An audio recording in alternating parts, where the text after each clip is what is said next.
down your horror series. Here you go.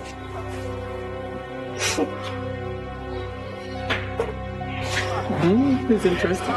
Coinola, stop it. Don't take away your face. This is my favorite part. This is horror. You like?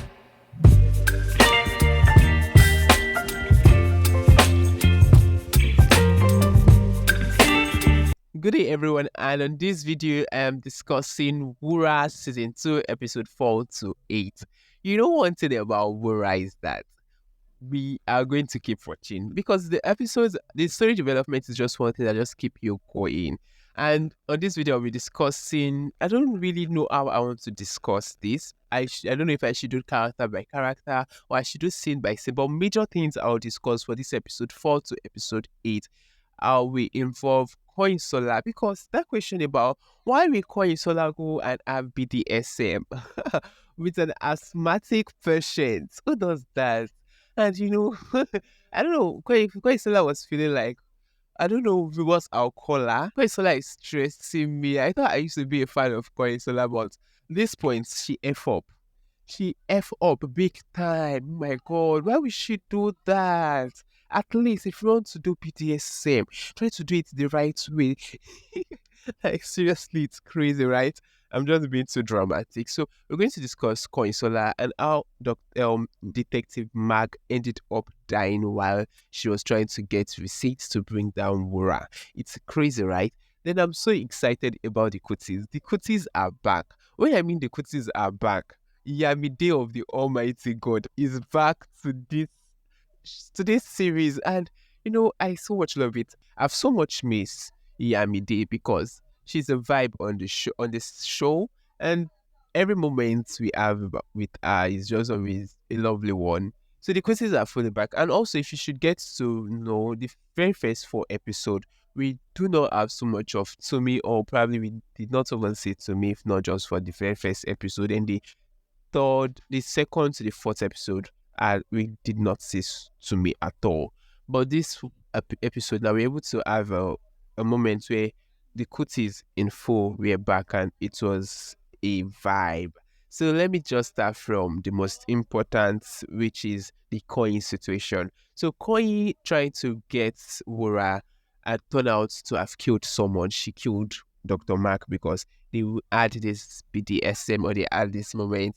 And you know, the guy is asthmatic. She could not really get his inhaler so fast, and he died.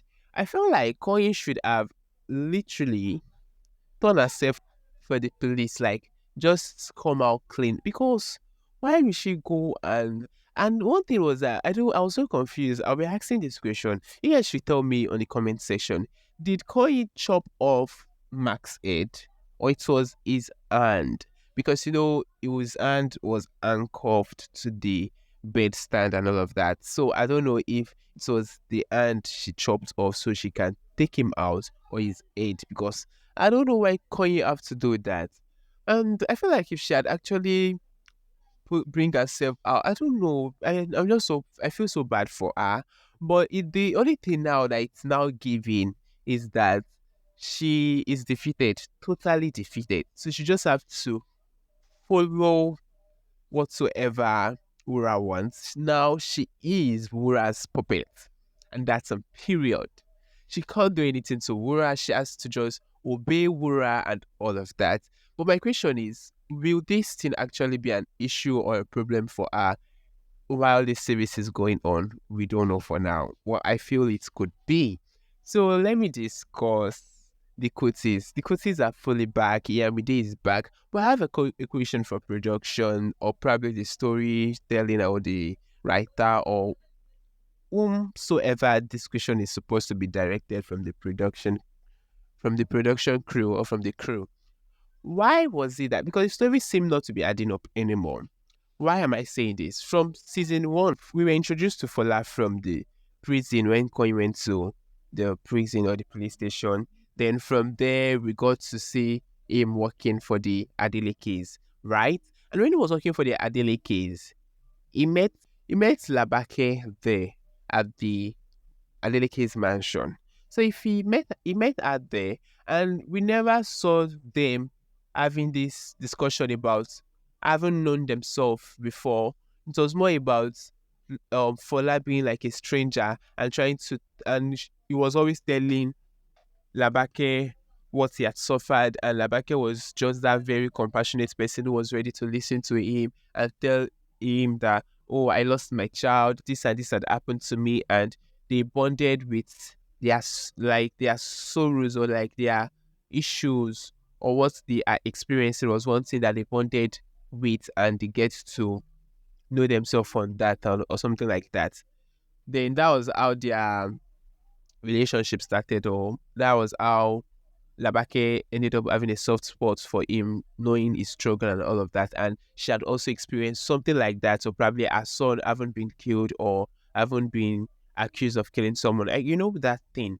So the thing is, then now it seemed as though for like someone who had lived in Iperido all his life, and Miss Kuti knows him, that's Iyabo Kuti knows him.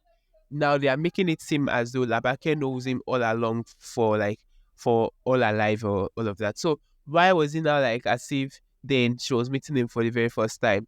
I don't know if people are getting that part or if I'm the one making a mistake. You guys should let me know in the comment section. Please and please do so. So that's one thing. So I feel like stories are adding up. And I feel like since this is like a what do they call it? Since it's like an adaptation of South Africans The River, and if they had made that mistake, or if that was how it was with The River, I felt like for the Nigerian version, Wura, that should have been corrected. And it's not even so much of corrections that will be needed. It should just be as if when they met, Labake was able to get drawn, or Labake was able to understand him and be able to share that friendship or that relationship based on the fact that she also knows his story, or she knew him all along, rather than him coming and trying to be a stranger getting to know her for the very first time. So that is one thing that is that for that. Then another question I have for production or like with this story was that why did Iya Mide return back to the show, and she's coming straight to Paulina's bar? She not even carry her load to her house. It's Paulina's bar she resumed to, or she came to. I don't even know which word I should use. So that was one thing which I like. Why? Why is she here? Fine. Probably they want us to be the I understand that it might be fine that they want her to be like the peacemaker, since she's the daughter of the Almighty. So it's understandable, but probably maybe she shouldn't have come with her load, or probably she should have made it just like, okay, she has been back for a while, then that thing will be her just coincidentally coming to Paulina's back to do something.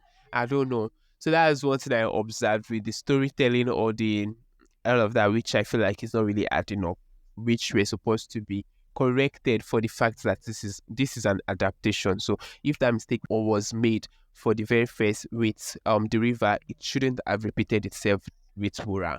So that is that for that. So let's talk about the cuttings. When Iya Mide returned, and what's the name? Oh my god, what's this girl's name? Their last child, Ebu. And she was like, oh my god, this had happened. This